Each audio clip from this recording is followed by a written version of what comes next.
Economics अर्थ channel पर आप सभी का एक बार फिर स्वागत है। आज के इस वीडियो में हम लोग अंतर्राष्ट्रीय व्यापार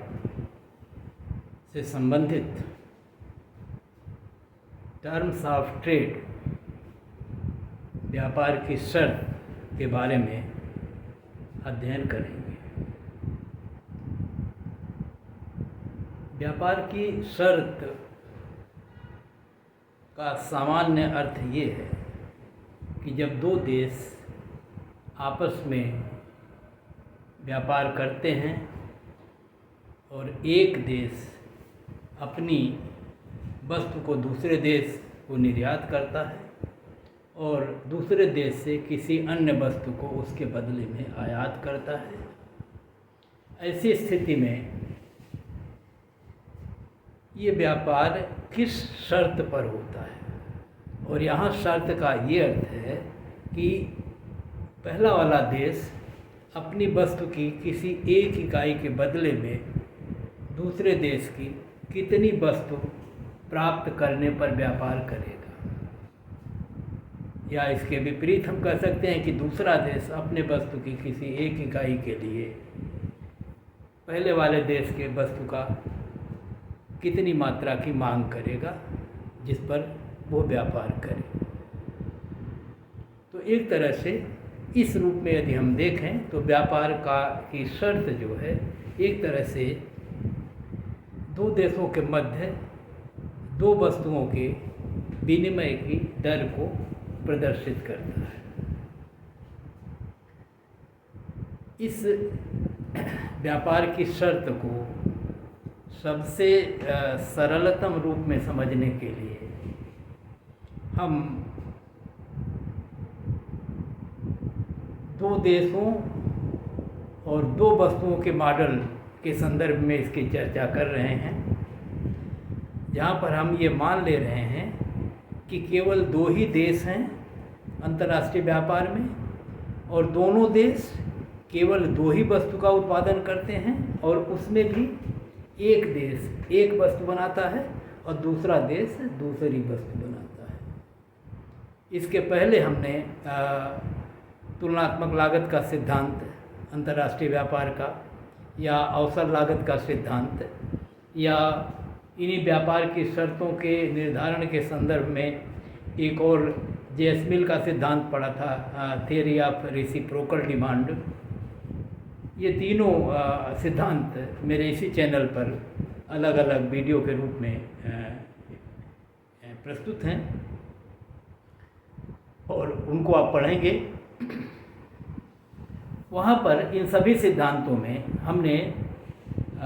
दो देश और दो वस्तु के मॉडल को स्वीकार करके ही इनकी व्याख्या की। और इस रूप में हम जानते हैं कि दो देश आपस में व्यापार तब करते हैं जब उन्हें किसी वस्तु के संदर्भ में तुलनात्मक लागत लाभ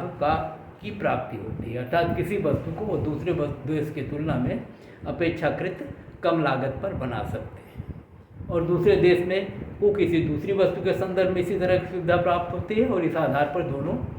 व्यापार करते हैं। और उस व्यापार में अगर दो ही वस्तु है तो जाहिर है कि एक वस्तु के बदले में दूसरी वस्तु बदली जाएगी और एक तरह से ये वस्तु विनिमय की दर होगी। और इस संदर्भ में यदि हम कहें कि अगर हम टर्म्स ऑफ ट्रेड को इस संदर्भ में बताने का प्रयास करें, जहाँ पर केवल दो ही वस्तु है और केवल दो ही देश हैं और दोनों देश एक एक वस्तु का उत्पादन करते हैं, तो ऐसी स्थिति में हम कह सकते हैं कि एक देश की एक इकाई के बदले में दूसरे देश की जितनी इकाई मिलने पर व्यापार किया जाएगा, यही जो दर है ये व्यापार की शर्त है। हमने पीछे जब रेसिप्रोकल डिमांड की थ्योरी या प्रतिमांग की सिद्धांत पढ़ रहे थे तब भी, और जब हैबलर और रिकार्डो को पढ़ा तब भी अलग अलग अंकीय उदाहरण दिए जिसमें हमने ये दिखाने का प्रयास किया कि दोनों देशों के लागतों में तुलनात्मक अंतर है। उसी तरह का एक उदाहरण और एक वीडियो में ये उदाहरण पहले भी मैं बता चुका हूँ, केवल आपको संदर्भ के लिए दिखा रहा हूँ। और वो उदाहरण इस तरह का है कि दो वस्तुएं हैं एक्स और वाई, दो देश हैं ए और बी, और उनकी लागतें जो हैं वो श्रम घंटों में यहाँ दी हुई हैं। कहने मतलब है एक्स वस्तु के उत्पादन में ए देश को 10 घंटे का श्रम लगाना पड़ता है और वाई वस्तु के उत्पादन में 5 घंटे का। बी देश में दोनों वस्तुएं महंगी तैयार होंगी और दोनों की लागतें ज़्यादा हैं, यहाँ लागत 30 है घंटा और यहाँ लागत 10 घंटा। और इस रूप में हम दिखाने का प्रयास आपको कर रहे हैं कि बी देश में एक्स और वाई दोनों वस्तुओं की लागतें ज़्यादा हैं। एक जगह 5 की तुलना में 10 2 गुनी है, एक जगह 10 की तुलना में 30 3 गुनी है। तो दोनों वस्तुओं की लागतें बी में ज़्यादा हैं, लेकिन वाई के संदर्भ में अपेक्षाकृत कम है।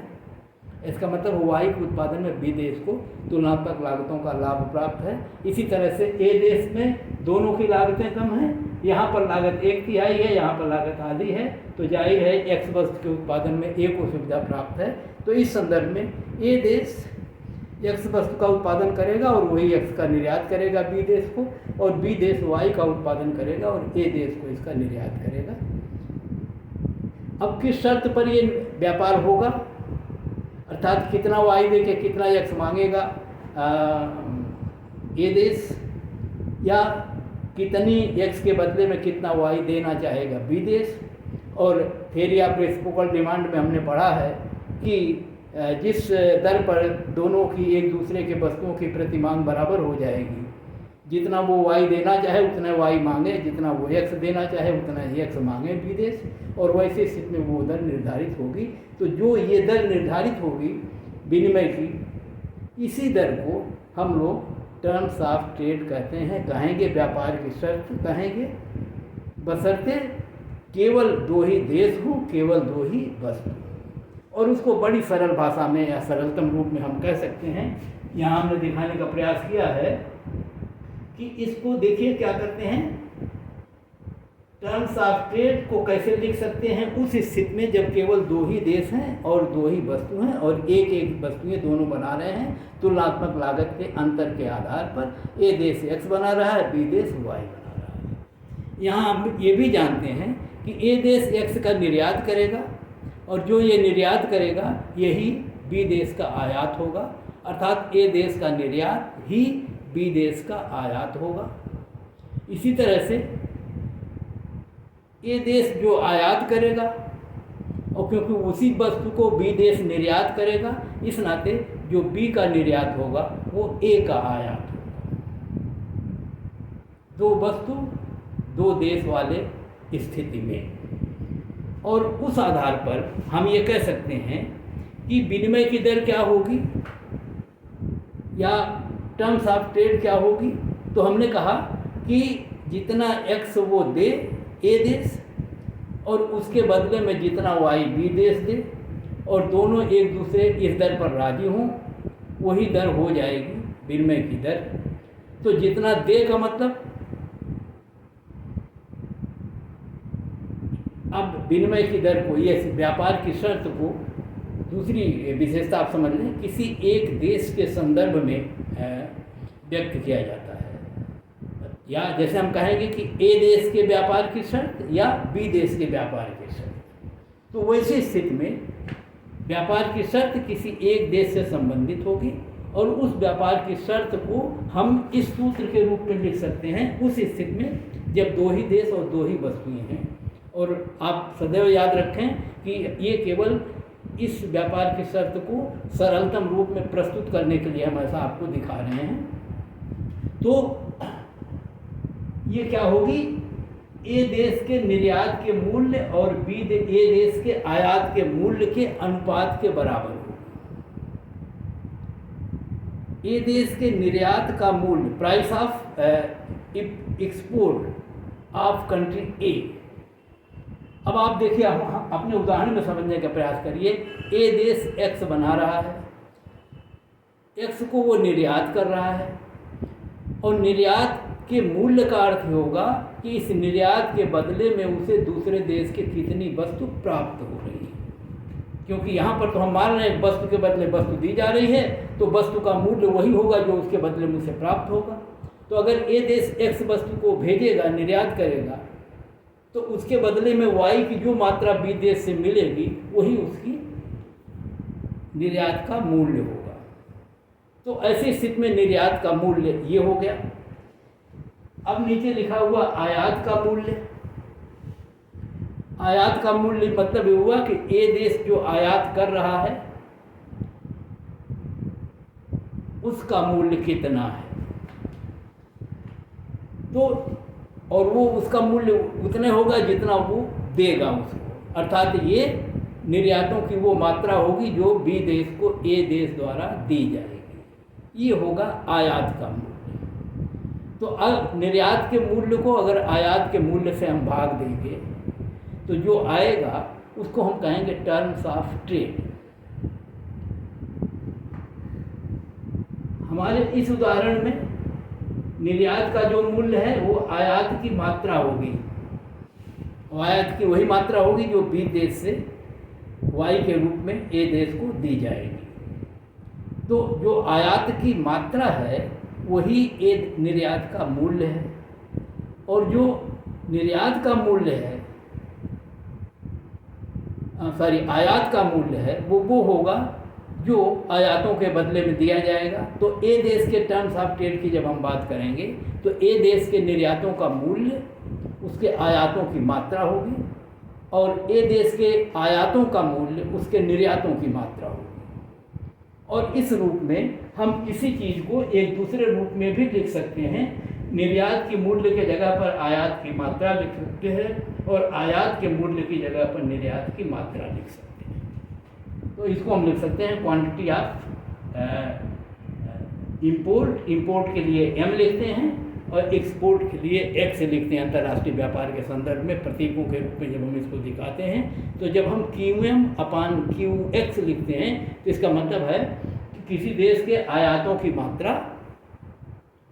और उसके बदले में दी जाने वाली निर्यातों की मात्रा, या निर्यातों की मात्रा के बदले में दी जाने पाई जाने वाली या प्राप्त की जाने वाली आयातों की मात्रा, इन दोनों के अनुपात को जब हम दिखाएंगे तो इसे हम टर्म्स ऑफ ट्रेड कहते हैं। तो हम चाहे निर्यात आयात वस्तुओं के मूल्य के अनुपात के रूप में उसको दिखा दें, और चाहे आयात और निर्यात वस्तुओं की मात्रा के रूप में दिखा दें, लेकिन ये ध्यान रहे कि जब वो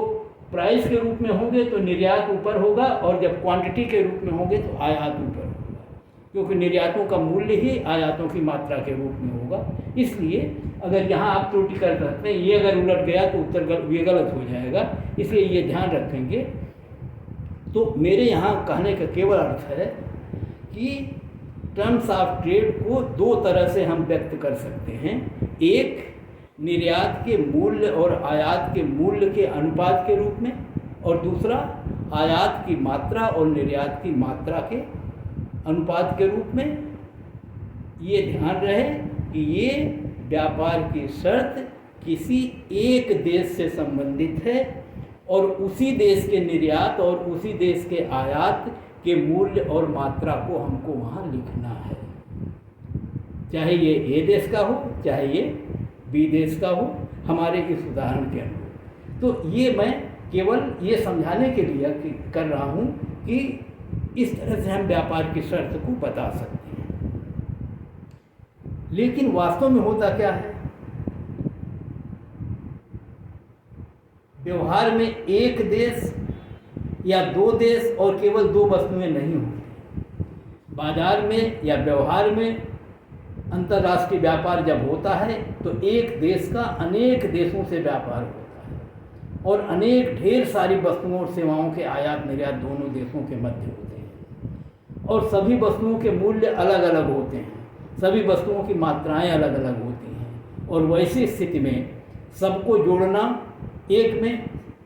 भौतिक इकाइयों के रूप में संभव नहीं है, क्योंकि सबकी मात्राएं अलग अलग रूप में होती हैं, अलग अलग परिमाण में होती हैं। तो ऐसी स्थिति में हम इसका जो अर्थ निकलता है वो इस दो देश और दो वस्तु के मॉडल से हम व्यापार की शर्त को समझ सकते हैं। लेकिन व्यवहार में जब ऐसा होता है तो सूत्र तो इसी तरह का प्रयोग होगा, लेकिन उनमें जब अधिकांश या बहुत सारी वस्तुओं के आयात और निर्यात और बहुत सारे देशों को सम्मिलित करेंगे तो हम व्यापार की शर्त को उस रूप में देखेंगे।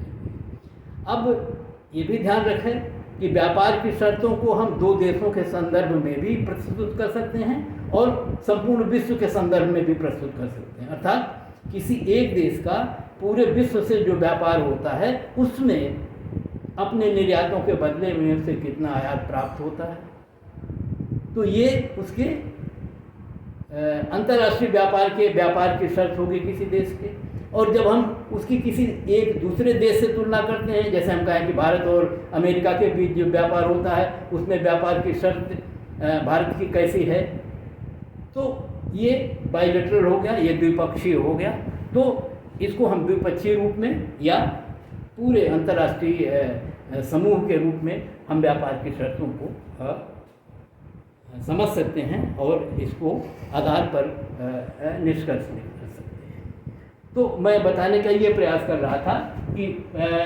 जो टर्म्स ऑफ ट्रेड है उसको समझने के लिए हमने दो देश और दो वस्तु के मॉडल के आधार पर इसे समझने का प्रयास किया। यहाँ पर हमने जब प्रतिमान के सिद्धांत पढ़े थे और यहाँ पर अगर टर्म्स ऑफ ट्रेड को आप देखने का प्रयास करें तो आप पाएंगे कि ए देश में वाई वस्तु की लागत 5 है और एक्स वस्तु की लागत 10 है। तो अगर ऐसी विनिमय दर अगर देश के भीतर हम देखते तो ये 1x बनाने में 10 घंटे के श्रम से 1x बनता है, 5 घंटे के श्रम से y बनती है, 10 घंटे के श्रम से 2y बनेगी। तो विनिमय दर यहाँ होगी 1x बराबर 2y। इसी तरह से इसके देश में विनिमय दर होगी 1x बराबर 3y। तो ये इनके देश की विनिमय दर है। लेकिन अगर व्यापार दोनों देश करेंगे तो ऐसी विनिमय दर करेंगे जिन पे दोनों को लाभ हो। इसका मतलब ये हुआ है कि 1x के बदले में 2y से ज़्यादा मिले ए को, क्योंकि ये y मंगाएगा, और बी देश क्योंकि y देगा, निर्यात करे, y निर्यात करेगा, तो बी चाहेगा कि उसको अपने देश में 3y के बदले में 1x मिलता है, और अगर 3y से कम में उसको x मिल जाए तो वो अपने y दूसरे देश को भेज देगा। तो इस तरह से विनिमय दर दोनों इन सीमाओं के बीच में 1x बराबर 2y और 1x बराबर 3y के बीच में कहीं निर्धारित होगी। जो जहाँ बीच में निर्धारित होगी, जैसे हम कहें 1x बराबर 2.5y, तो इसी विनिमय दर को दो वस्तु और दो मॉडल के संदर्भ में हम कहेंगे ये जो विनिमय दर निर्धारित हुई दोनों देशों के मध्य में, क्योंकि दो ही वस्तुएं थी, इस नाते एक के आयात और दूसरे के निर्यात की ये दर होगी और इसी दर को हम टर्म्स ऑफ ट्रेड या व्यापार की शर्त कहेंगे। ये सरलतम रूप में हम इस तरह से व्यापार की शर्त को समझ सकते हैं। अब जब व्यापार की शर्तें उस समय निकालनी होती हैं जब देश में बहुत सारी वस्तुओं के आयात निर्यात होते हैं, बहुत सारे देशों से होते हैं, तो वैसी स्थिति में निर्यात के मूल्य में ये समस्त वस्तुओं के मूल्य सम्मिलित होंगे। और समस्त वस्तुओं के मूल्य को सम्मिलित जब हम करते हैं तो मैंने कहा कि सबके मूल्य अलग अलग होते हैं और इस रूप में उनको एक जैसा बनाने के लिए हम उनको प्रतिशत में या मूल्य सूचकांकों के रूप में प्रदर्शित देखते हैं। एक बात यहीं और बता दें कि व्यापार की शर्त जो है वो एक रिलेटिव टर्म है, सापेक्ष शब्द है या सापेक्ष अवधारणा है, जिसका प्रयोग हम दो समयों के व्यापार की शर्तों को समझने के संदर्भ में करते हैं। कहने का मतलब ये हम ये देखते हैं कि पिछली साल व्यापार की शर्त क्या थी अगर हम कहें भारत और अमेरिका के बीच में, और इस साल व्यापार की शर्त भारत और अमेरिका के बीच में क्या है। फिर दोनों की तुलना करते हैं और तुलना करके ये देखने का प्रयास करते हैं कि ये व्यापार की शर्तें या व्यापार की शर्त में इस अवधि में यदि बदलाव हुआ है तो इस बदलाव से किस देश का नुकसान हुआ, किस देश का फायदा हुआ है, और दोनों देश में एक का अगर फायदा होगा तो दूसरे का नुकसान होगा। तो व्यापार की शर्तें इसी चीज़ को देखने का प्रयास करती हैं कि एक समय अवधि में दो देशों या विश्व के देशों से जो भी व्यापार किसी देश का हुआ है उस व्यापार में इस देश का को लाभ हुआ है या नुकसान हुआ है, जो अदला बदले की दर है उस संदर्भ में। तो वैसी स्थिति में ये टर्म जो है ये सापेक्षिक है। जैसे हम केवल अगर ये कहें कि इस साल व्यापार की शर्त क्या है, तो इसका हमारे लिए या देश के लिए कोई अर्थ नहीं है जब तक हम इसकी तुलना न करें कि पहले क्या थी और अब क्या है, और तब पहले की तुलना में आज की तुलना करके फिर हम देखने का प्रयास करते हैं कि ये जो व्यापार हुआ है ये हमारे पक्ष में रहा है या हमारे प्रतिकूल गया है। तो ये धारणा सापेक्षिक है, दो समय अवधियों की तुलना करने के संदर्भ में प्रयोग की जाती है। और ऐसी स्थिति में जब हम कहते हैं कि व्यापार की शर्त बराबर होती है निर्यात का मूल्य बटा आयात का मूल्य, और दो वस्तु दो देशों वाले मॉडल में क्योंकि एक वस्तु थी इस नाते हम एक्स वस्तु का वाई के रूप में, वाई वस्तु का एक्स के रूप में उसकी विनिमय दर बताने में समर्थ हो जाते थे। लेकिन जब ये विनिमय दरें, जब ये वस्तुएं बहुत सारी होंगी तो इन वस्तुओं के रूप में हम इसको बता नहीं पाएंगे, और इस संदर्भ में तब हम देखेंगे कि उनके मूल्यों को हम कैसे करें। तो हम आपको बता रहे थे कि सभी वस्तुओं के मूल्यों को, जो भी मूल्य होंगे उनको एक समय अवधि में 100 मान लिया जाएगा। इस समय अवधि को हम आधार वर्ष कहते हैं, बेस ईयर कहते हैं। जैसे अगर हम ये कहें कि 2020 में भारत में व्यापार शर्त क्या थी, और 2020 की अगर 2021 से हमको तुलना करना हो तो 2020 के सभी निर्यातित वस्तुओं के मूल्य को हम लोग 100 मानेंगे। जैसे मान लीजिए किसी वस्तु का मूल्य अगर 20 है तो हम कह देंगे 20 बराबर 100, और अगर इस समय 25 हो गया है तो हम कहेंगे अगर 20 बराबर 100 तो 25 बराबर कितना, और इस आधार पर हम निकाल लेंगे।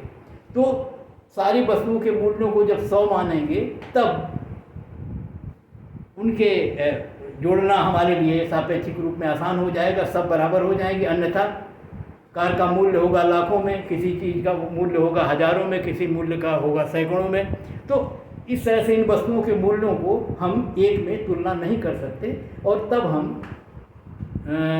व्यापार की शर्त को निकालने के लिए सभी वस्तुओं के मूल्य का या सभी निर्यातित वस्तुओं के मूल्य का औसत निकालते हैं, और इस औसत को प्राप्त करने के लिए हम मूल्य सूचकांकों का प्रयोग करते हैं, और आधार वर्ष में सभी वस्तुओं के मूल्यों को 100 मानते हैं, और तदनुरूप चालू वर्ष में जो मूल्य परिवर्तन हुआ हो, चाहे घटा हो चाहे बढ़ा हो, उसको उस 100 के आधार पर फिर निकाल लेते हैं, और ये मूल्य फिर ज्ञात हो जाते हैं। फिर सारे मूल्यों का हम औसत निकाल लेते हैं। तो ये बड़ा काम है, और बड़ी संस्थाएं देश की या विश्व की करती हैं जो इस तरह से आयातित वस्तुओं और निर्यातित वस्तुओं के मूल्यों के सूचकांक बनाती हैं। हम वहाँ से उन सूचकांकों को लेके आयात और निर्यात या ये विनिमय दरों को ज्ञात करते हैं और उनका अध्ययन करते हैं। और हम जानते हैं कि सूचकांक कैसे बनते हैं, और उनको बनाते समय कुल निर्यात में और कुल आयातों में जिन वस्तुओं की प्रमुखता होती है उनको अधिक वेटेज दिया जाता है, और वहाँ पर वेट दे करके, भार दे करके, और उनके मूल्यों में उनका गुणा करके उस तरह से उनके औसत निकाले जाते हैं। तो वो प्रक्रिया अलग है। यहाँ पर हम इतना जानें कि व्यापार की शर्तों को ज्ञात करने के लिए वैसी स्थिति में जब बहुत ढेर सारी वस्तुओं के आयात निर्यात किए जाते हैं तो समस्त वस्तुओं के आयातों के और निर्यातों के जो मूल्य होते हैं वस्तुओं के, उनको आधार वर्ष में और चालू वर्ष में ज्ञात करते हैं। आधार वर्ष में सभी मूल्यों को 100 मानते हैं, और उसके आधार पर चालू वर्ष में मूल्यों में जिस रूप में परिवर्तन हुआ होता है उसको भी उसी तरह से प्रतिशत में ज्ञात करते हैं कि 100 पर के 100 आधार वर्ष में 100 था तो इतना था, और अब जब इतना बढ़ गया तो 100 के आधार पर ये कितना होगा, और ये कई बार 100 से ज़्यादा आएगा, कई बार 100 से कम आएगा, जो भी वो आएगा फिर उनको जोड़ करके फिर उनका औसत निकाल करके, और अगर वेटेज दिया गया है तो उस वेटेज के योग के आधार पर उनके आधार पर औसत निकालते हैं। मतलब वो है मूल्यों में वेट का गुणा करते हैं, और वेट की कुल संख्या से फिर भाग देते हैं। पहले वस्तुओं की संख्या से भाग देते, वो विषय यहाँ से हम हटा दें तो हम इतना मान लें कि अगर हमें इंडेक्स नंबर समस्त निर्यातों के वस्तुओं के मिल जाएं तो आधार वर्ष के सभी इंडेक्स नंबर 100 होंगे, और वर्तमान वर्ष या चालू वर्ष या करंट ईयर के जो उनके आधार पर निकलेंगे उनके औसत निकालेंगे और इस प्रकार से आयातों और निर्यातित वस्तुओं के मूल्यों के सूचकांक हमें मिल जाएंगे। और अब व्यापार की शर्त निकालते समय हम जहाँ लिख रहे थे निर्यात का मूल्य बटा आयात का मूल्य, क्योंकि एक एक वस्तु थी इस नाते हमने वहाँ एक वस्तु के निर्यात का मूल्य वाई वस्तु के रूप में आयात के रूप में दिखा दिया था। अब की बार निर्यात वस्तुओं का जो मूल्य होगा ये निर्यात किसी देश के निर्यात का मूल्य सूचकांक होगा आधार वर्ष में और वर्तमान वर्ष में, और इसको हम इस अनुपात के रूप में देखेंगे कि आयात निर्यात मूल्य का सूचकांक बटा आयात मूल्य का सूचकांक ये निकालेंगे। और इसको हम जो इसमें जो परिवर्तन हुआ उस परिवर्तन को देखने का प्रयास करेंगे। तो वर्तमान वर्ष में निर्यात मूल्यों के सूचकांक और आयात मूल्यों के सूचकांक का अनुपात निकालेंगे और आधार वर्ष में निर्यात मूल्य के सूचकांक और आयात मूल्य के सूचकांक निकालेंगे और दोनों को अनुपात के आधार पर इसको ज्ञात करेंगे। यहाँ देख सकते हैं, अगर मैं ये दो टर्म आपको ध्यान दिला दूं कि Px1 जहाँ लिखा है इसका मतलब ये निर्यात का मूल्य है, x1 का मतलब है करंट ईयर में, और x0 जहाँ लिखा जाए तो उसका मतलब होता है आधार वर्ष में। तो Px1 और Px0 दो टर्म यूज होंगे। Px1 किसी देश के निर्यात का जो है वर्तमान वर्ष में मूल्य सूचकांक होगा, और Px0 अगर है तो निर्यात का सूचकांक वो आधार वर्ष में होगा, और अगर Pm1 है तो ये वर्तमान वर्ष में आयात का मूल्य सूचकांक है, और अगर Pm0 है तो ये आधार वर्ष में आयात का सूचकांक है। और उन अनुपातों को हम ऐसे लिख सकते हैं, यहाँ इधर देखें, Px1 बटा यहाँ लिखा हुआ है Px1 बटा Px0, अर्थात ये मूल्य सूचकांक है निर्यातित वस्तुओं का आधार वर्तमान वर्ष में और ये है आधार वर्ष में, और ये उन्हीं वस्तुओं के आयात का मूल्य है वर्तमान वर्ष में और आधार वर्ष में, और ये दोनों का अनुपात है Px1 बटा Px0, ये है Pm1 बटा Pm0, और ये निर्यात का मूल्य है और ये आयात के मूल्य है, या हम कहें निर्यात के मूल्य का अनुपात है और ये आयात के मूल्य का अनुपात है, दोनों का फिर अनुपात निकालते हैं ये। और इस रूप में समझिए भाग का चिन्ह है बटा जो लिखा हुआ है, तो इसको हल करके ऐसे देख सकते हैं, इसको ऐसे लिखेंगे और इसकी जगह पर गुणे करेंगे तो ये चिन्ह बदल जाएंगे, Pm0 जाएगा, Pm1 नीचे आएगा, ऐसे लिख सकते हैं। और इसमें भी फिर इस M1 को इस पार और Px0 को इस पार करें तो ऐसे लिख सकते हैं Px1 बटा Pm1 और Pm0 बटा Px0, ऐसा लिख लें। और अब आपको याद है कि आधार वर्ष में आयात मात्रा का जो आयात के मूल्य का जो सूचकांक वो भी 100 माना जाता है, निर्यात मूल्य का सूचकांक भी 100 आया है, तो ये 100 बटा 100 होगा, तो ये कट जाएगा और इसको हटा भी सकते हैं हम लोग, और तब केवल इतना देख सकते हैं Px1 बटा Pm1, जिसका मतलब होता है कि Px1 is index number of export prices in current year और Pm1 is index number of import prices in the current year. ये चालू वर्ष में आयात मूल्यों का सूचकांक है, ये चालू वर्ष में निर्यात मूल्यों का सूचकांक है। और ये ध्यान रहे कि जितनी वस्तुएं आयात की गई हैं, जितनी वस्तुएं निर्यात की गई हैं, उन समस्त वस्तुओं के मूल्यों के ये औसत को दिखाता है और 100 के रूप में दिखाता है। आधार वर्ष में 100 मानकर उसमें जो परिवर्तन हुआ है उसे वो व्यक्त करता है। जैसे अगर मैं आपको उदाहरण दूं कि अगर ये Px1 100 था आधार वर्ष में और ये हो जाए 150,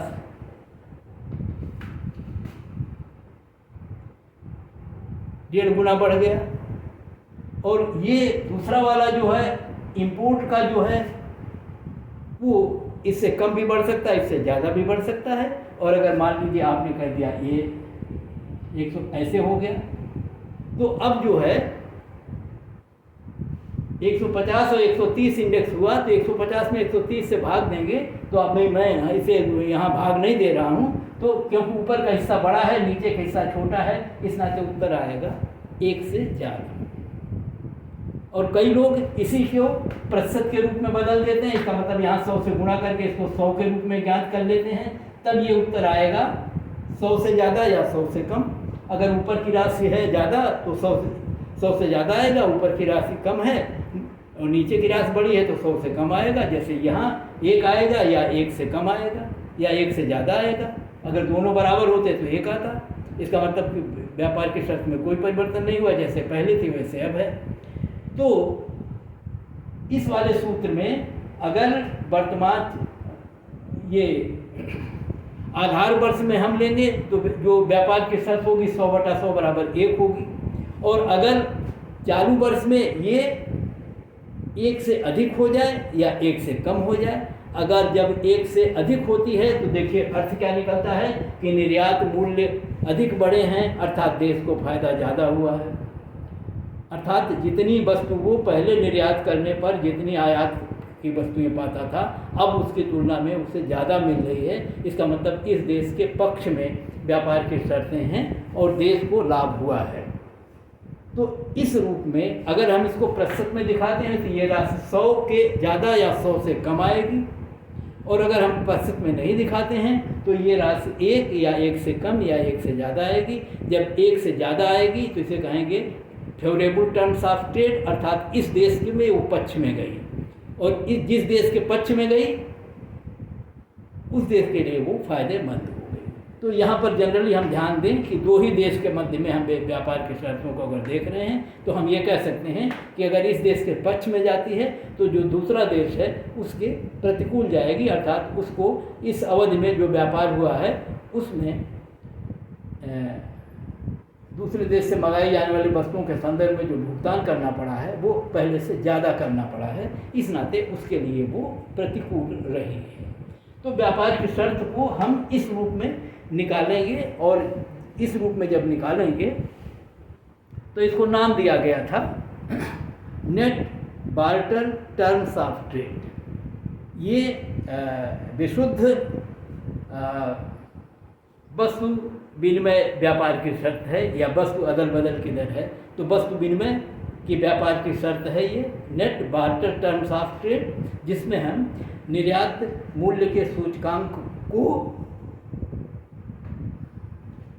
आयात मूल्य के सूचकांक से भाग देकर व्यापार की शर्त को ज्ञात करते हैं। ये व्यापार की शर्त इकाई के रूप में ज्ञात की जा सकती है, अर्थात अगर पहले 1 थी तो अब कितनी हो गई तो हो जाएगी 1 से ज़्यादा या 1 से कम। और अगर हम मानें कि पहले ये 100 थी, जैसे सूचकांकों का प्रयोग करते हैं, और अब कितनी हुई तो ये 100 आएगी 100 से ज़्यादा। तो उस रूप में हम कहेंगे जब 100 से ज़्यादा आएगी व्यापार की शर्त तो हम इसे अनुकूल कहेंगे, और अगर 100 से कम आएगी तो हम इसे प्रतिकूल कहेंगे। तो जनरली जब हम सूचकांकों का प्रयोग करेंगे तो क्योंकि सूचकांकों को 100 के टर्म में दिखाते हैं आधार वर्ष को, तो हम उसे 100 से गुणा करके उस रूप में लिख सकते हैं। और अगर 100 से गुणा न करें तो ये ध्यान रखें कि तब हम कहेंगे कि व्यापार की शर्तें जब 1 से अधिक होंगे तो ये प्रतिकूल अनुकूल होंगी उस देश के, और 1 से कम होंगी तो प्रतिकूल होंगी। और इसी व्यापार की शर्त को एक दूसरे रूप में भी हम देख सकते हैं। हमें याद है हमने इसीलिए वो आपको दिखाया भी था कि जब 2 देश और 2 वस्तु थी तो वैसी स्थिति में ए देश का निर्यात बी देश का आयात था, और जो बी देश का निर्यात था वही ए देश का आयात था। और हमने वहाँ आपको दिखाने का प्रयास किया था कि इस प्रकार से ए देश के जो निर्यात का मूल्य है वही ए देश के आयातित वस्तुओं की मात्रा के रूप में है। तो हमने लिखा था कि व्यापार की शर्तों को हम आयात की मात्रा बटा निर्यात की मात्रा के रूप में भी देख सकते हैं। अब जरा मैं आपको थोड़ा ध्यान दिला दूँ, यहाँ जानबूझ के लिखा था मैंने। हमने इसके पहले जब जे.एस. मिल का सिद्धांत पढ़ा था, थियरी ऑफ रेसिप्रोकल डिमांड, जो व्यापार की शर्तों का निर्धारण करती है, और उस व्यापार की शर्तों के संदर्भ में उन्होंने 2 देश और 2 वस्तुओं की व्याख्या की थी। इसलिए बड़े आसानी से उन्होंने एक समीकरण दिया था और समीकरण का नाम दिया था इक्वेशन ऑफ इंटरनेशनल ट्रेड। और इंटरनेशनल ट्रेड में 2 ही देश थे, 2 ही वस्तुएँ थी, तो कितना व्यापार हुआ तो उन्होंने कहा कि जितना ए ने दिया और जितना उसका मूल्य था जितना बी ने दिया और जितना उसका मूल्य था। तो ये इस रूप में इन्होंने ये कह दिया था कि जो क्वांटिटी ऑफ एक्स है और निर्यात की जो मात्रा है और जो निर्यात का मूल्य है, ये व्यापार ए का है, और आयात की मात्रा और आयात का जो मूल्य है वो बी देश द्वारा दिया गया है वो है, और दोनों बराबर हैं। और इस तरह से एक विनिमय समीकरण मिला था कि P x into Q x, ये है निर्यात का मूल्य और निर्यात की मात्रा, ये है आयात का मूल्य और आयात की मात्रा, और दोनों बराबर होंगे, इनमें तो बराबरी पर ही होगा। और अगर ऐसा हो तो जो निष्कर्ष निकला, देखिए ये निकला था कि अगर हम इस समीकरण को देखें तो ये पी एक्स बटा पी एम है और ये क्यू एम बटा क्यू एक्स ऐसे लिख के आएगा। और इस रूप में इस विनिमय दर को हम इस रूप में मैंने कहने का मतलब था कि अगर क्यू एक्स को इस पार ले जाए तो गुणा कर रहा इधर भाग कर देगा, पी एम को इधर ले आए तो गुणा कर रहा भाग देगा, ये हो जाएगा पी एक्स बटा पी एम, ये हो जाएगा क्यू एम बटा क्यू एक्स। तो यहाँ पर देखिए जो दो सूत्र निकले थे दोनों बराबर आए थे, इसका मतलब था निर्यात की मूल्य बटा आयात का मूल्य, और इसका मतलब था आयात की मात्रा बटा निर्यात की मात्रा। तो व्यापार की शर्त इस रूप में भी निकल सकती है, इस रूप में भी निकल सकती है। हमने पहले वाले रूप में इंडेक्स नंबर का प्रयोग करके निकाला कि निर्यात वस्तुओं के मूल्य का सूचकांक बटा आयात वस्तुओं के मूल्य का सूचकांक। अब की कहेंगे, ध्यान रखा मैंने बताया था कि यहाँ निर्यात ऊपर होगा तो यहाँ आयात ऊपर होगा, तो अब ये कह रहे हैं कि आयातों की मात्रा का सूचकांक बटा निर्यातों की मात्रा का सूचकांक, इस रूप में अगर हम निकालें तो भी व्यापार की शर्त वही आएगी। तो अब की बार दोनों वस्तुओं के आयातों और निर्यातों की मात्राओं का उपयोग करेंगे, और इन मात्राओं को भी हम देखेंगे कि वर्तमान वर्ष में कितनी मात्रा का किस वस्तु का हमने आयात या निर्यात किया है, और आधार वर्ष में कितना आयात निर्यात किया था। आधार वर्ष की मात्राओं को 100 मानेंगे, और उसके आधार पर वर्तमान वर्ष में इन आयातों और निर्यातों की मात्राओं के सूचकांक ज्ञात करके उन्हें लिखेंगे, फिर उनका औसत निकालेंगे, और इस प्रकार से जितनी वस्तुएं किसी देश द्वारा आयातित हैं या निर्यातित हैं, उन सारी वस्तुओं की मात्राओं के सूचकांकों को हम ज्ञात करके उनका औसत निकाल करके संपूर्ण सूचकांक निकालेंगे, और तब हम कहेंगे ये किसी देश का वर्तमान वर्ष में आयात का सूचकांक है और ये निर्यात का सूचकांक है। और सूत्र हम वैसे प्रयोग करेंगे जैसे पहले किए थे। देखिए इधर लिखा हुआ है QM1 का मतलब हुआ कि 1 जो है वो वर्तमान वर्ष को ज्ञापित करता है, तो वर्तमान वर्ष या चालू वर्ष में M है इम्पोर्ट है, तो आयातों की मात्रा का सूचकांक, और नीचे है निर्यातों की आयातों की मात्रा का सूचकांक आधार वर्ष में। वैसे ही यहाँ है निर्यातों की मात्रा का सूचकांक चालू वर्ष में और निर्यातों की मात्रा का सूचकांक आधार वर्ष में। और जब हम इनको गुणा करके उलट देंगे, यहाँ गुणे का चिन्ह लगा के इसको उल्टा करेंगे, तो अंततः ये निष्कर्ष ऐसे आ जाएगा। एक तरफ आएगा QX1 QX0 बटा QM0, तो दोनों